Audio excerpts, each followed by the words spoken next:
Boa noite a todos, a paz de Jesus em nossos corações. Vocês já ouviram várias vezes nós dizermos que a Terra é um planeta de provas e de expiações. E hoje nós vamos falar exatamente sobre essas provas e essas expiações. Nós somos espíritos, estamos encarnados aqui na Terra e, naturalmente, as tribulações que este planeta nos oferece são as inevitáveis provas ou expiações. Falemos primeiramente das provas. Em linguagem espírita, o que são essas provas? Situações que nos servem de aprendizado ou que testam nossa capacidade. Isso que são as provas. Ou nós estamos aprendendo, ou nós estamos testando a nossa capacidade. Então a vida corpórea aqui neste planeta enseja provas e mais provas, dos tipos mais variados. Cada pessoa que encarna aqui passa por provas gerais, semelhantes para todos, mas algumas são próprias para cada pessoa. É o tipo de experiência que ela precisa. Porque essas provas visam o nosso progresso intelectual, da inteligência, mas também da nossa moral. Então nós temos que progredir intelectual e moralmente. E essas provas são assim, às vezes a prova vai testar a nossa capacidade de pensar, de resolver um problema. Outras vezes vai testar o nosso sentimento, o que nós entendemos da vida, o que nós desejamos fazer ao semelhante.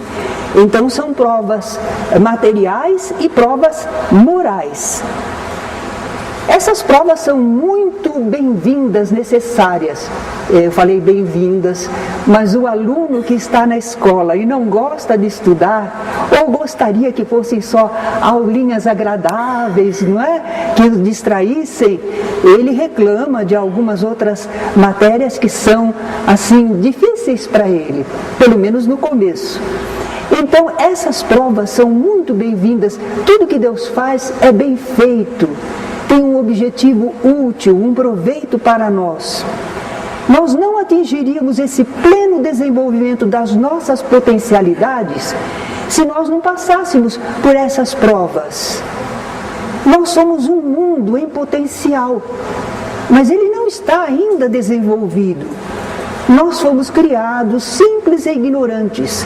Temos que desenvolver esse nosso potencial. Para isso, passamos pelas provas.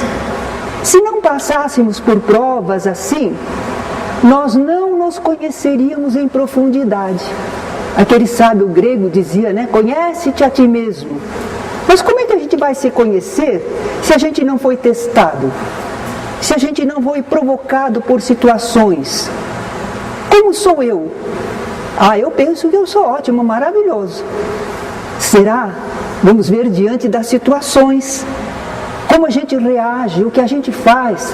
Aí que de repente a gente diz, eu não pensei que eu era capaz disso. E aí a gente vai corrigir se foi para o mal. Mas outras horas a gente fica feliz. Porque também a gente diz, nem pensei que era capaz disso. E a gente fez alguma coisa boa, alguma coisa admirável, não é? Então, com as provas, nós vamos realmente conhecer a nós mesmos.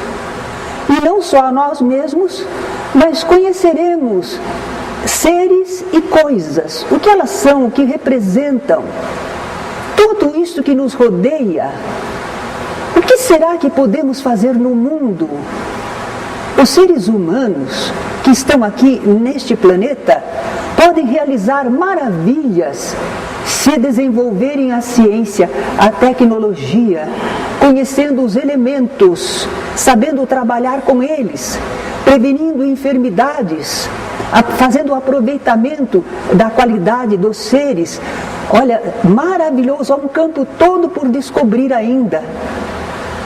Se nós não tivéssemos essas provas, nós também não teríamos merecimento para usufruir aquilo que fosse colocado ao nosso alcance.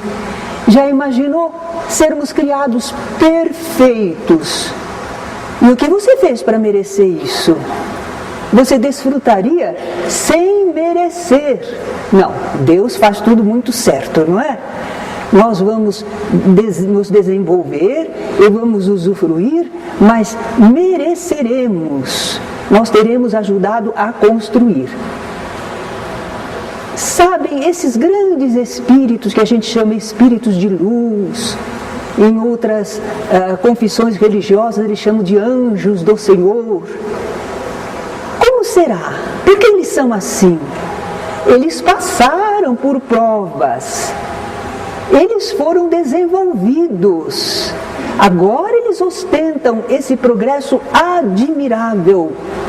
Eles sabem viver e agir com acerto em tudo, a qualquer hora, diante de qualquer situação, de qualquer pessoa. Eles sabem o que fazer, como fazer, quando fazer, para que fazer. Eles sabem. Então, esse desenvolvimento desse potencial, eles ostentam merecidamente. E é para nós, eles são para nós, como assim, um exemplo a seguir. O próprio Jesus, o Cristo, não é? Quando ele veio à Terra como mestre para mostrar para nós o que poderíamos ser, não é? Ele disse: vós podeis fazer o que eu faço e coisas ainda maiores, se tiverdes fé. Então, há um mundo, de momento a gente nem acredita, não é? De momento a gente diz: Jesus, ele é bonzinho, não sei porque ele falou isso, porque ele está muito distante de nós, muito além. Mas um dia, nós nos aproximaremos dele, não é? Esses espíritos evoluídos, então, passaram com sucesso pelas provas da vida ao longo das encarnações. E é por isso que eles se apresentam agora assim, seguros, confiantes. O que quer que aconteça. Nós ainda, quando acontece, como por exemplo esse desastre da TAM, né, do avião, nós ficamos chocados, ficamos até inseguros, porque parece que a qualquer momento pode acontecer conosco. Onde está a segurança? Por que Deus permite? Se a gente não entende todas estas coisas, nós ficamos abalados. Mas quem tem já o entendimento, e graças ao Espiritismo a gente já pode entender um pouco mais, claro que não fica indiferente aos sofrimentos que as pessoas estão passando, às transformações inesperadas, mas a gente sabe que isto está dentro de um planejamento divino e não vai ficar ninguém abandonado ou prejudicado, não é? Jesus dizia assim: quem me convence de pecado? Quer dizer, quem me leva a errar? Imagine, Jesus sabia o porquê e para quê da vida, desenvolveu a vontade, o amor, a compreensão. Podiam tentar, querer tentar Jesus, mas não iriam conseguir tirá-lo da boa conduta, do bom pensamento e sentimento. Por enquanto, nós ainda temos medo dos espíritos tentadores, não é? Eles podem nos desviar, levar por caminhos de sofrimento, porque nós ainda não temos essa segurança. Então as provas, os testes é que irão dando para nós a segurança. Não, eu fui capaz. Não, eu não cedi. Olha, eu tenho condições de superar essa dificuldade, não é? Bem, falamos de provas. E agora também nos interessa saber se essas provas nos são impostas ou se nós temos o direito de escolher as nossas provas. Nós vamos ter de passar por provas. Imagine encarnar na Terra e não passar aqui por experiências. Tem que passar. Quando é que a gente escolhe ou programa isso? Costuma ser antes da encarnação. Claro, nós vamos fazer a viagem terrena. Antes de fazer a viagem terrena, a gente vai elaborar um roteiro, não é? Preparar para essa viagem. Então, quando nós ainda estamos na erraticidade, Estão lembrados o que é erraticidade? Estão lembrados? Talvez sim, mas para colocar em palavras, não é? Então é aquele estado em que o espírito se encontra no plano espiritual, do lado de lá da vida, mas o espírito ainda vai reencarnar. Ele está ligado ao planeta Terra. Então ele não se libertou ainda. Então nesse caso, enquanto ele está no intervalo entre duas encarnações, a que acabou e a que vai começar, ele está na erraticidade. Então na erraticidade, quando nós estávamos do lado de lá, programamos a nossa encarnação, não é? Para programar, sabe o que a gente fez? A gente avaliou o que errou e o que acertou. É porque a gente não erra só, não é? Nós também acertamos, fazemos algumas coisas certas. Mas nós verificamos, isto eu preciso corrigir. Naquele ponto eu ainda não estou desenvolvido. Num outro campo eu preciso consolidar. Então nós verificamos tudo isso. E programamos a nossa encarnação. Quem fez uma boa escolha das provas para a presente encarnação tem chance, né, de grande progresso, de grande desenvolvimento, se aplicar. Será que nós podemos mesmo escolher assim e programar? Ora, se nós temos certas condições evolutivas, Deus permite. É bom. Quando aquele que é criança passa a adolescente, depois de adolescente a jovem, os pais já dão maior oportunidade, chamam para decidir junto, para trocar ideias sobre como vai ser a vida dele. Nós também, espíritos, conforme vamos amadurecendo, temos a oportunidade de escolher as nossas provas, sim. Escolher o gênero das provas pelas quais haveremos de passar.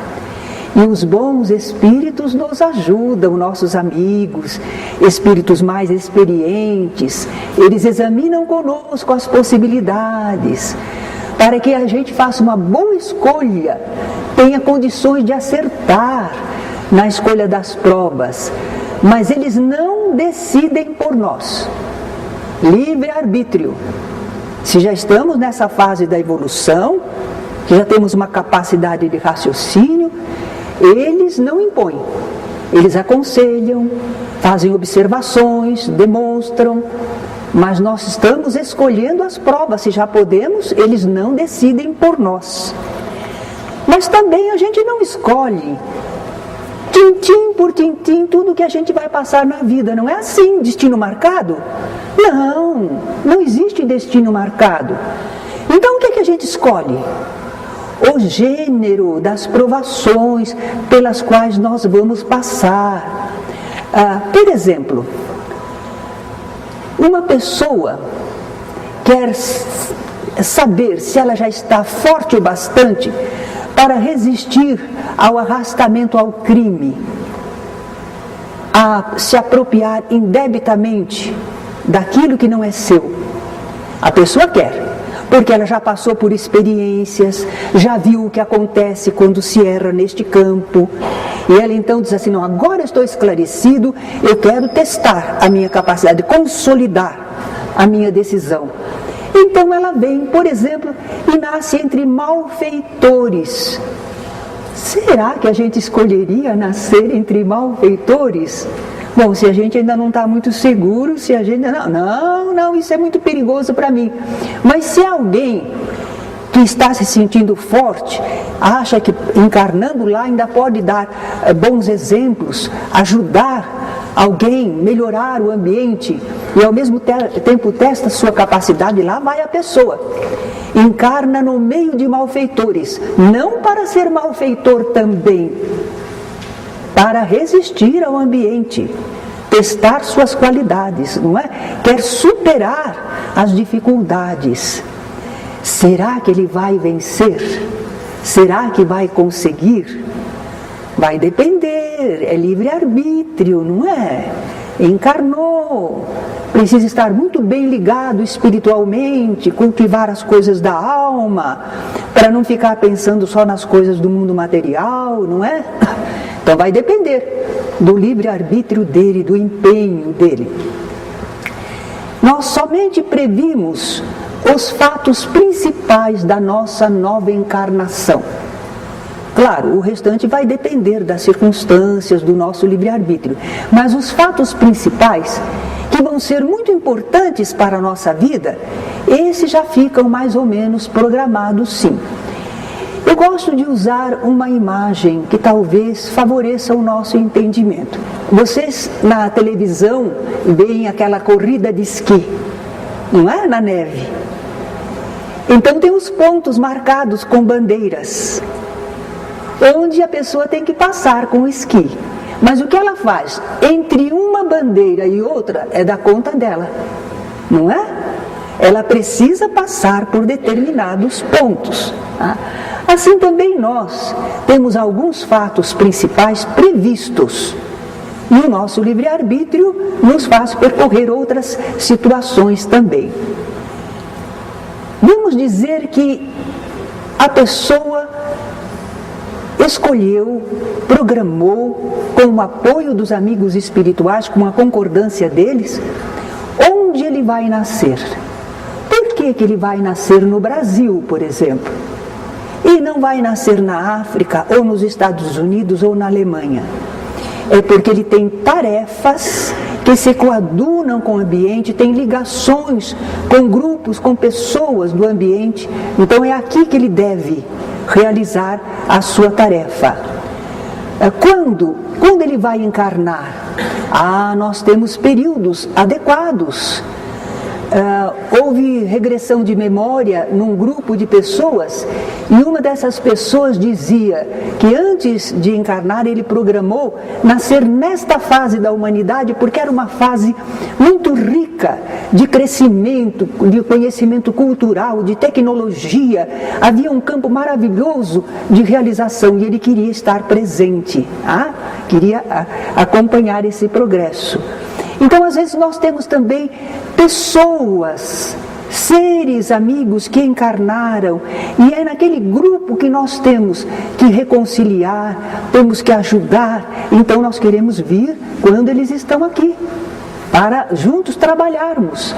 Então, há várias coisas que nos levam a encarnar em determinada época e também determinadas condições, como nós já sabemos, não é? Deus permite que a gente escolha uma prova, porque se permitiu essa escolha, se estava nos planos, é porque nós podemos triunfar. Não está assegurado se nós vamos triunfar. Nós temos possibilidade de triunfar. Mas vamos dizer que a gente é meio pretensioso, não é? A gente se julga mais do que é. Não, eu sou capaz, eu quero. Então, às vezes, deixam a gente escolher. E a prova é muito difícil. Não é impossível triunfar dela, mas é difícil. Seria melhor que a gente tivesse escolhido ainda uma prova um pouco mais suave.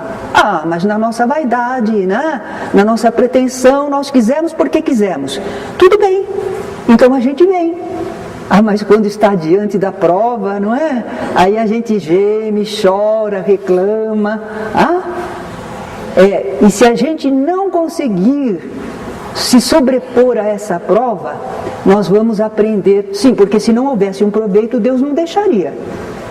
Ainda aí vai haver um proveito, mesmo quando a gente fracassa.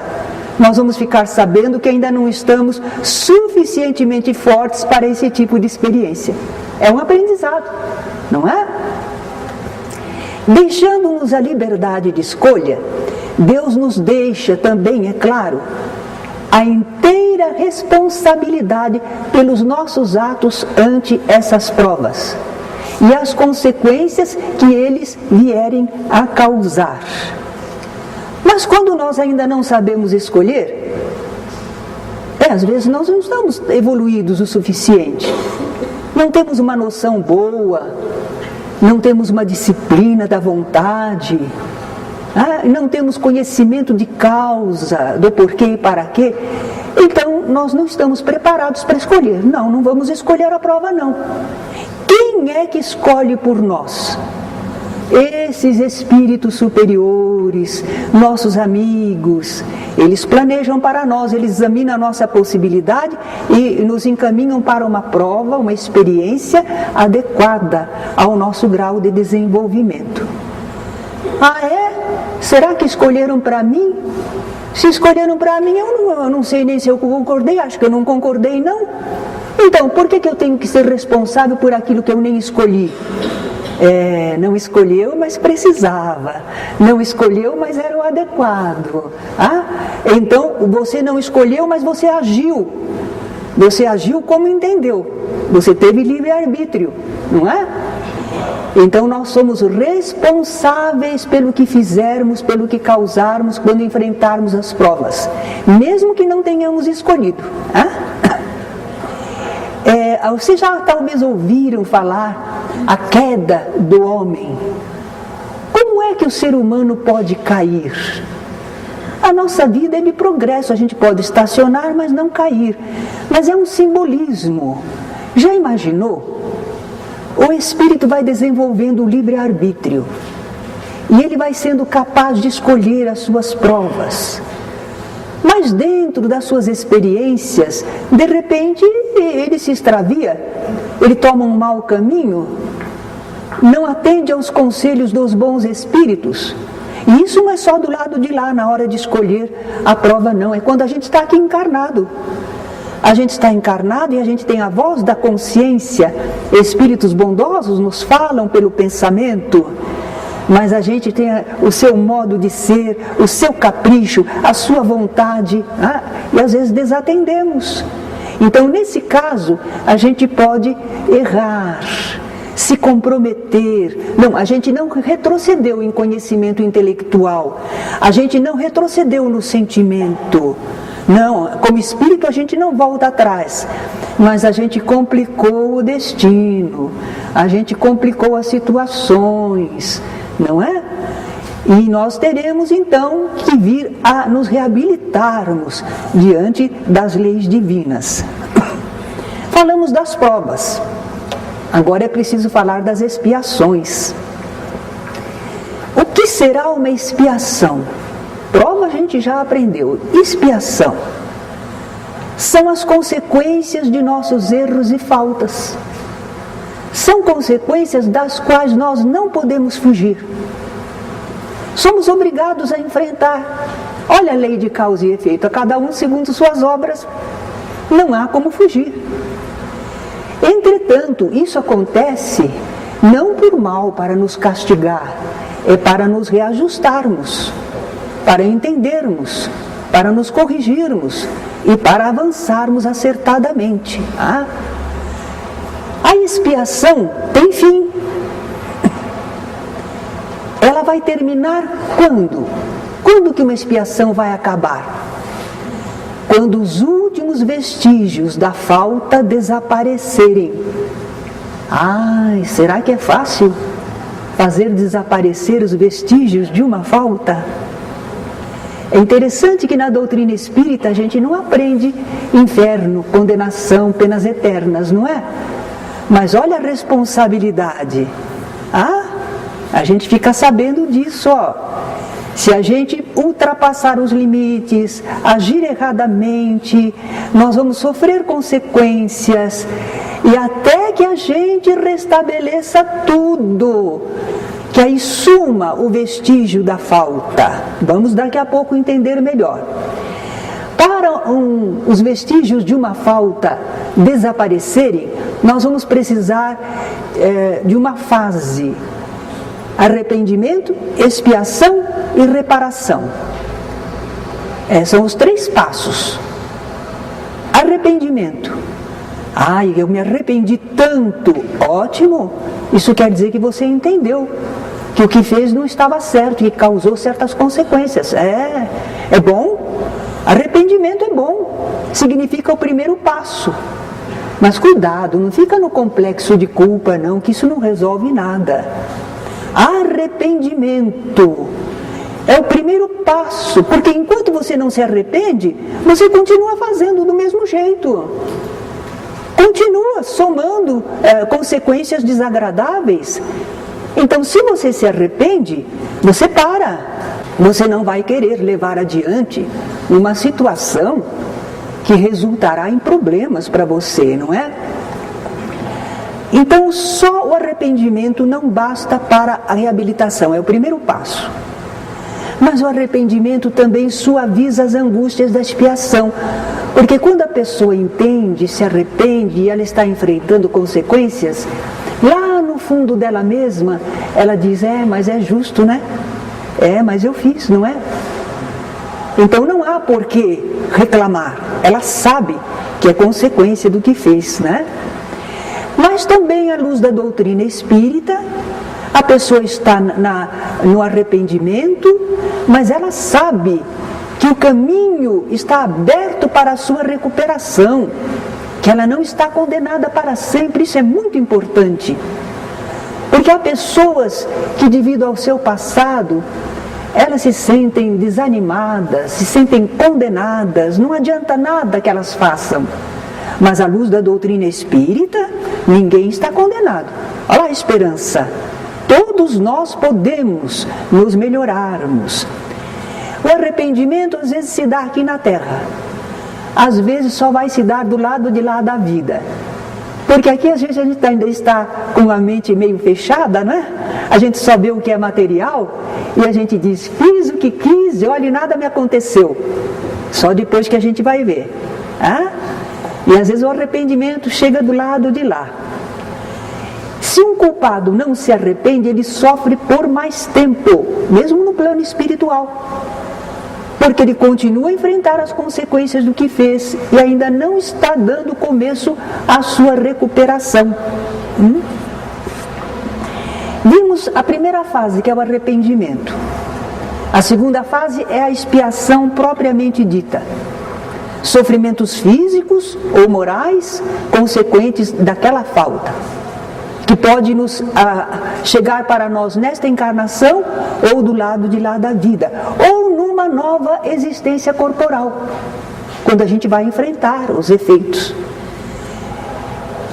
Sabem, não há uma regra absoluta, uniforme, quanto à natureza e duração da expiação, porque vai depender da gravidade da falta.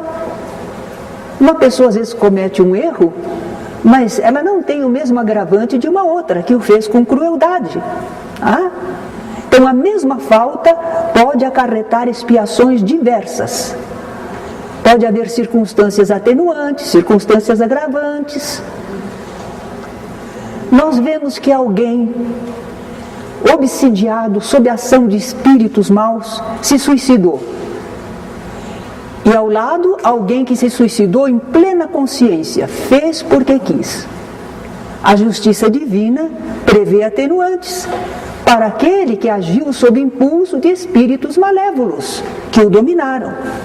Mas ele tem alguma responsabilidade também, porque ele devia ter vigiado e orado, para não cair sob o domínio daqueles espíritos.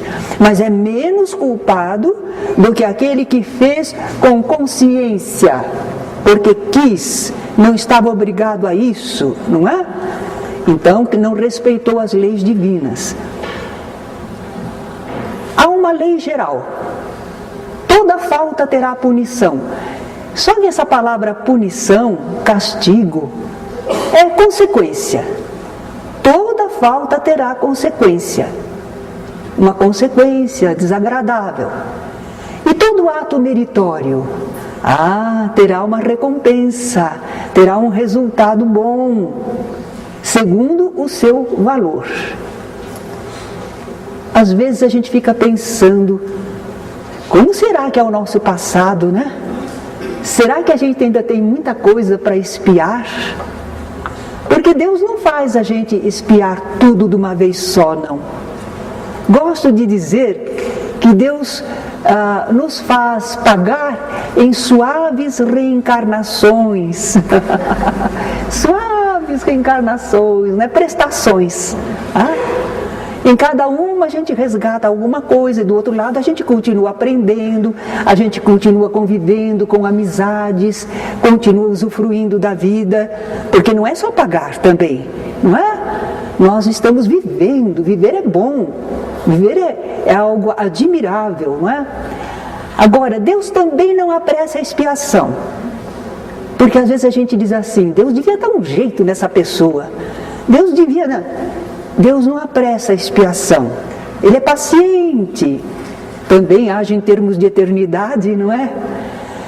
Mas o Espírito às vezes está demorando muito a compreender, ele não compreende o que lhe seria mais útil e ele está se comprometendo cada vez mais. Então aí sim, a sabedoria divina pode impor uma existência a essa pessoa. Porque essa existência vai lhe servir de expiação, mas também vai servir para a sua purificação e o seu progresso. Então a misericórdia divina não deixa a pessoa errando indefinidamente para sempre. Aí vem a reparação. Arrependimento, expiação, reparação. Que é reparação? É fazer aqueles a quem se prejudicou tanto bem quanto mal tenhamos feito. Existem umas trovinhas através do Chico Xavier que dizem, por exemplo, que uma pessoa, um homem, explorou uma família, roubou os haveres dele, deixou na miséria e a família dele prosperou. Só que depois ele vai ter um netinho, um bisneto, que são aqueles outros prejudicados reencarnados. Ele vai deixar toda a fortuna para eles. Deus faz que ele recomponha, não é? Mas nós precisamos fazer isso por querermos, porque a lei divina corrige muita coisa, mas nós precisamos corrigir porque nós entendemos, porque nós queremos fazer o bem no lugar do mal que fizemos. É por isso que às vezes há algumas encarnações que nós, olhando de fora, dizemos: se fosse eu não aguentava, se fosse eu abandonava, porque você não está na experiência daquela pessoa. No fundo da consciência, ela sente que precisa estar ali ao lado, suportar, fazer o bem, porque aquelas pessoas são como cobradores, têm direitos a cobrar atenções, devotamento, para que possam se refazer.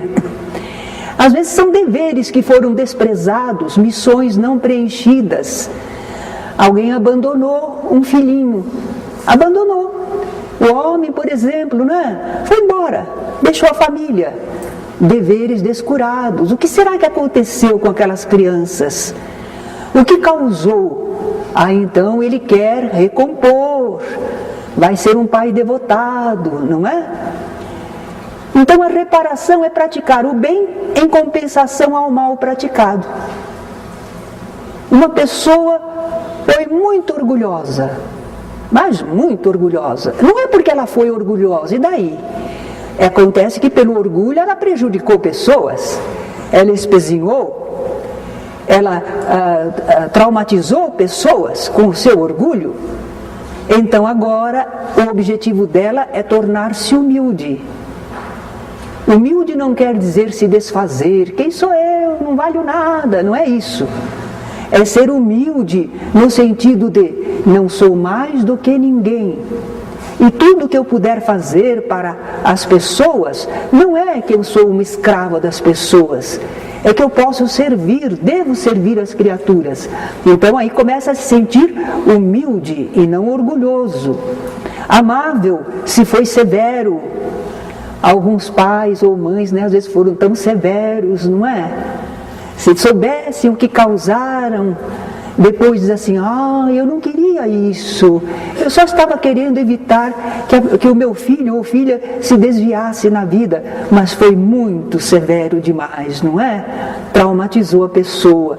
Então agora ela aprendeu, não se deve ser assim, vai ser amável, caridoso se tem sido egoísta, benigno se tem sido perverso, laborioso se tem sido ocioso, útil se tem sido inútil, frugal se tem sido intemperante, Quem não repara seus erros numa existência por fraqueza ou má vontade, terá de fazê-lo numa próxima reencarnação.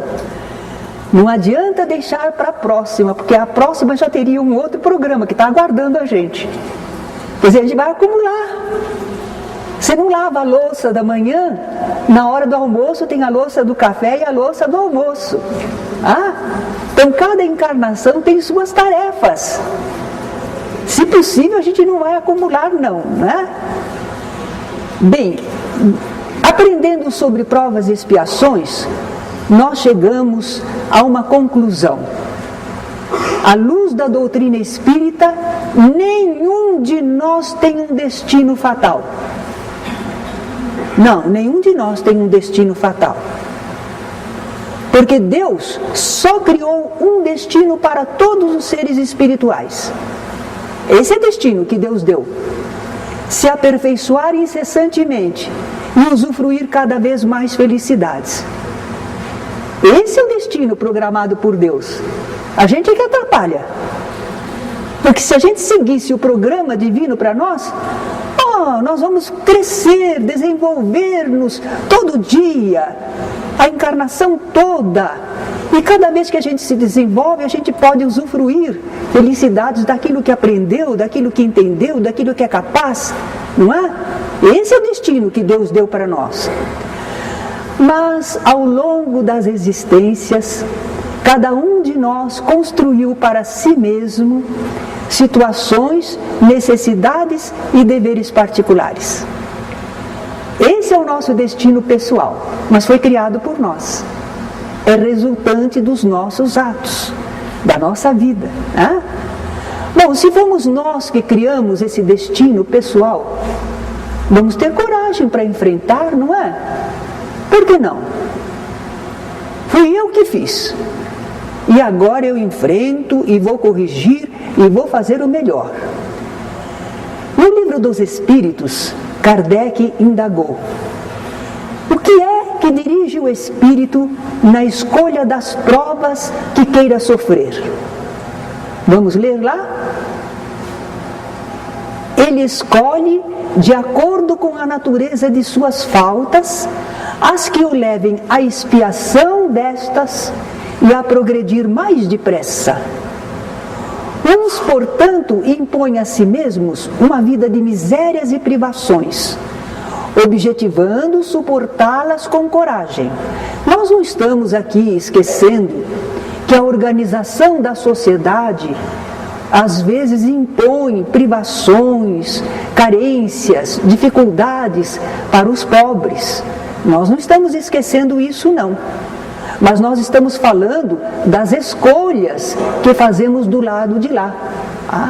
Então, muitas vezes, nós poderíamos escolher uma situação diferente, mas queremos experimentar isto, que está dentro do padrão da sociedade brasileira, por exemplo, não é? Nós objetivamos suportar com coragem isto. Então, estão errados os que administram o país? Não é problema nosso, mas nós estamos aqui para ver o que fazemos na situação. Claro que se alguém de nós tiver uma vocação política, se tiver capacidade para melhorar a sociedade, deve batalhar por isso. E nós, como cidadãos, usando o nosso voto e os recursos legítimos, isso para melhorar a nossa sociedade. Mas aqui nós estamos falando da escolha do espírito. Por que ele escolheu estar num ambiente de tanta carência, de tanta privação, não é? Ele quer suportar com coragem. Outros preferem experimentar as tentações da riqueza e do poder. Ele vai ser feliz, hein? Vai ter riqueza, vai ter poder, felizardo, hein? É nada. São perigosas essas provas. Elas ensejam abusos e má aplicação dos recursos de que dispõe. Podem dar lugar às paixões inferiores, que se desenvolvem pela riqueza e pelo poder. É um mau uso, não é?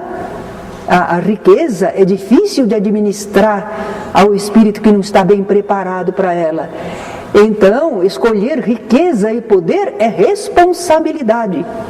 É ocasião de ser muito vigilante, atento, esforçado, para não ir de roldão. Muitos finalmente se decidem a experimentar suas forças nas lutas que terão de sustentar em contato com o vício. Nasce uma menininha e os pais são alcoólatras. E desde pequenininha ela detesta o cheiro do álcool e o que causa nos seus pais, porque é um espírito que está ali querendo não ceder ao vício. E ele percebe o que acontece, ele já é experimentado.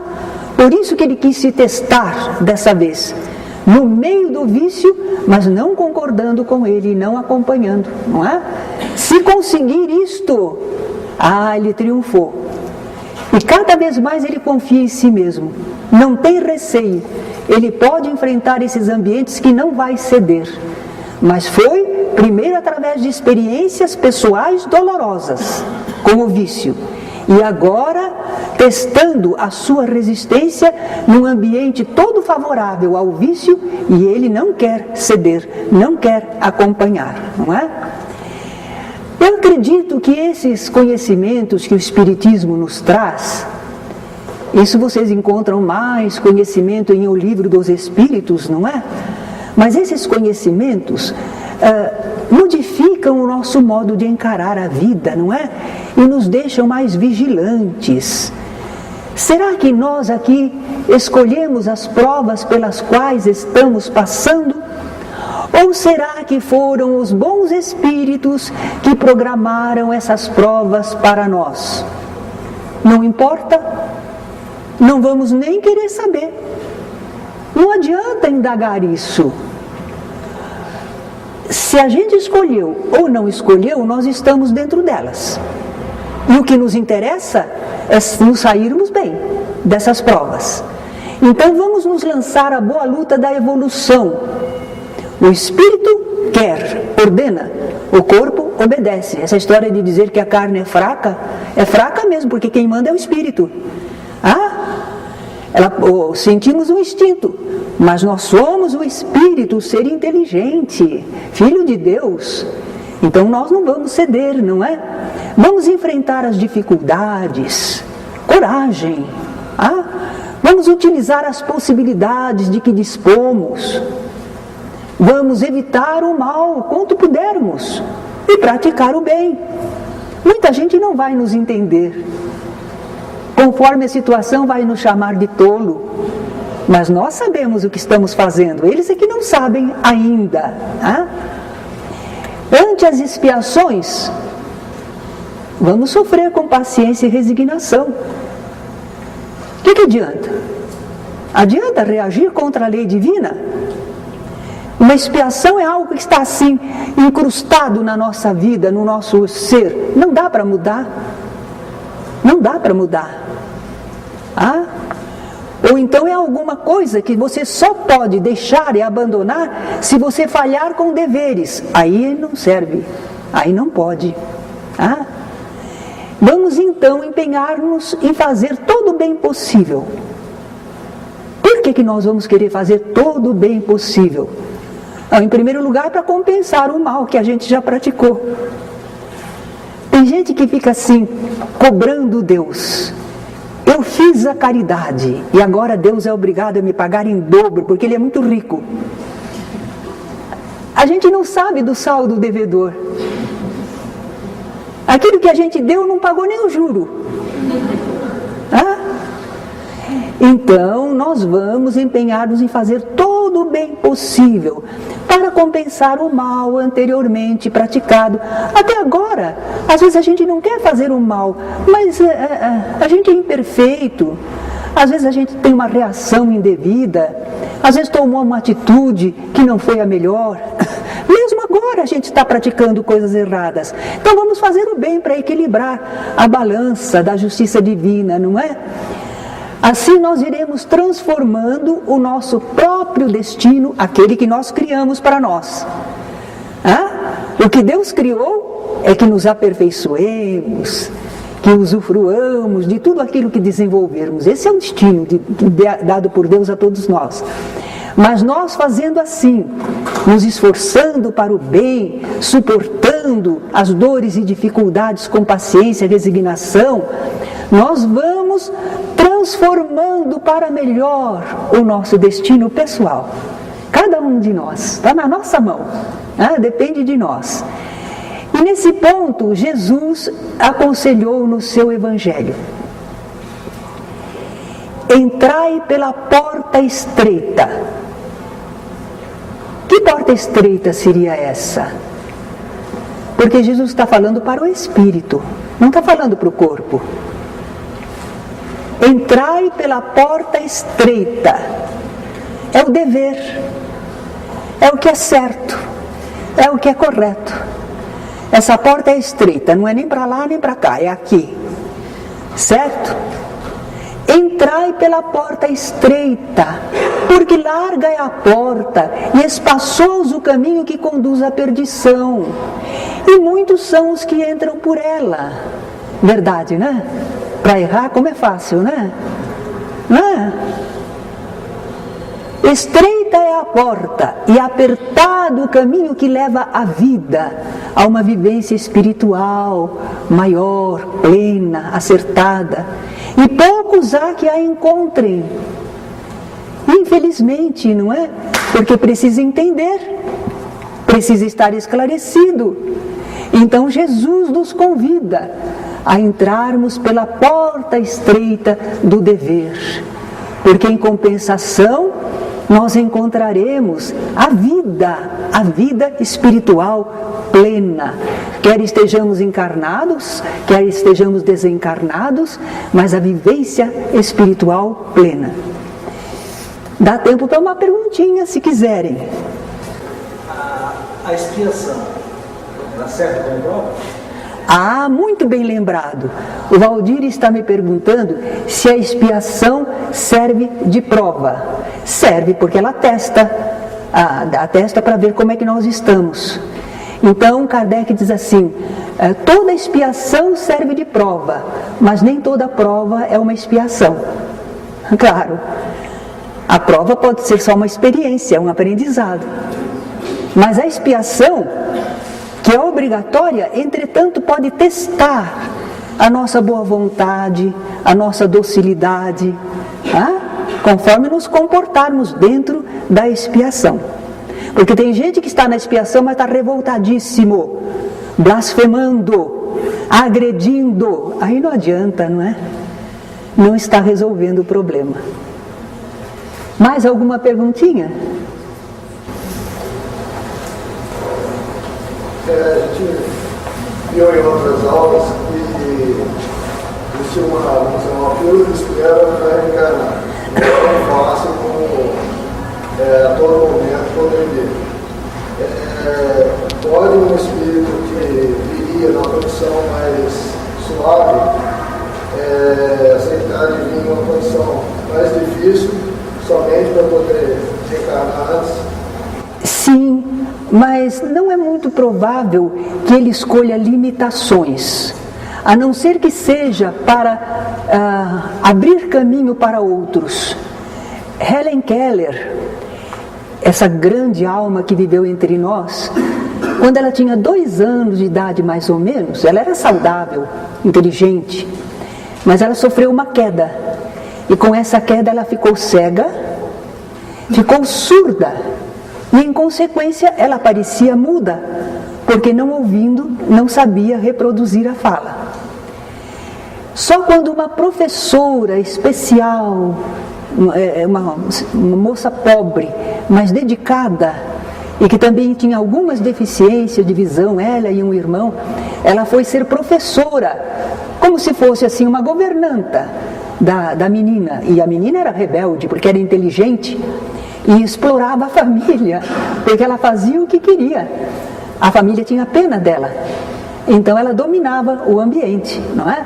Mas vem essa professora especial, doma a menina, mas a ama profundamente e começa a ajudá-la, até que um dia a menina descobre que aquilo que a professora fazia com ela, de pôr os dedos na sua língua para produzir um som, para que ela pudesse sentir, na própria língua da professora, para que a menina pudesse sentir a vibração, todo o trabalho que ela fez, um dia a menina entendeu que aquelas vibrações correspondiam a nomes de coisas. Então aí ela deslancha, ela entende, ela aprende a escrever em braille, ela fala, consegue reproduzir, embora eu assisti filmes naturais da época mesmo, então a fala dela não é tão bonita, não tão harmoniosa, mas dá para entender. Ela fazia palestras, conferências.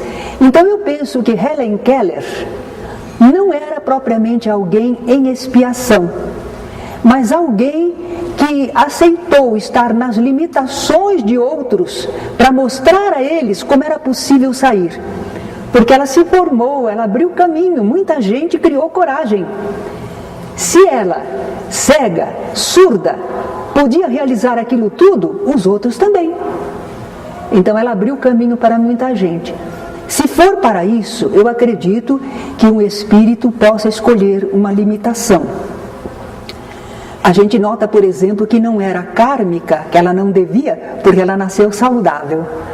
E foi uma programação de vida para ela poder sentir como os outros eram e abrir caminho para eles, não é? Então, se for para isso, sim. Agora, um espírito escolher reencarnar com limitações, para quê? Só para ele? Para ele dizer, eu quero experimentar, eu sou capaz. Isso aí não adianta, é muito egoísta, certo? Não. Então eu acho que qualquer espírito escolhe vir com qualidades normais, para com elas trabalhar. E é no seu trabalho, na produção, no relacionamento com o semelhante, que ele vai conseguir realizar algo de bom, demonstrando o que a criatura humana pode. Eu acho que não tinha marcado, mas ou não sei se marquei e não falei, Jerônimo Mendonça, eu não esqueço de falar dele. Quem é que conheceu Jerônimo Mendonça? 1, 2, 3, 4, 5. Jerônimo Mendonça, ele morava em Ituiutaba, Minas Gerais. Aos 19 anos mais ou menos, ele era jovem, saudável. Felizmente ele tinha conhecido o Espiritismo. Ele sofreu uma enfermidade, a enfermidade se manifestou.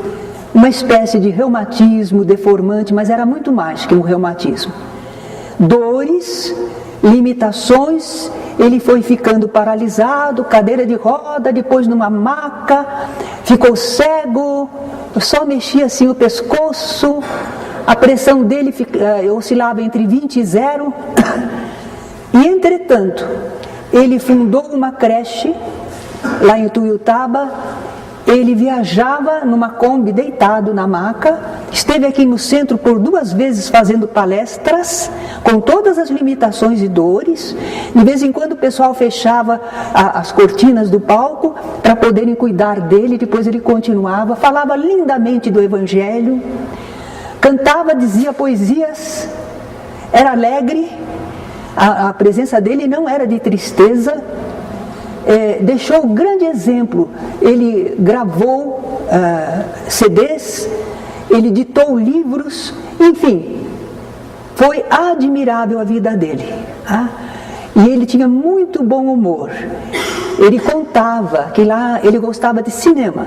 E lá na cidade dele, então, o pessoal levava a cadeira dele de rodas, né, enquanto ele não tinha a cadeira de rodas ainda, para o cinema. E punha no intervalo das poltronas.